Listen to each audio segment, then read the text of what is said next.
hello hi friend जय जगन्नाथ मु आसिक गोटे मिनी ब्लॉग रे देखि पतबे एबे मो हाथ रे कोन अछि मुग बिरी भेदा होगी पानी रे गजा हेगी देखंतु तेल मसला देगी हमर टिके बढ़िया से भजा हो जाइछि प्याज आउ लंका हल्दी गुंड लंका गुंड मसला किछि पकेकी नुण स्वाद अनुसार पड़ी सब हेजी देखि पतबे संजय बड़ टाइम रे हम समस्ते खाली बसिया कथा आगु टिके चोबई देबा पाटे पकेदा भल लागियो टेस्टी टेस्टी जो माने खाती नहीं आगु थरे करी खांतु भल लागिवो इथिरे पुनी मटर भी भेदे पकेले भल लागिवो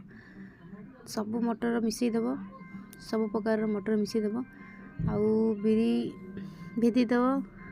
आउ मुग भेदी देबो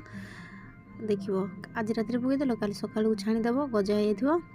तापरे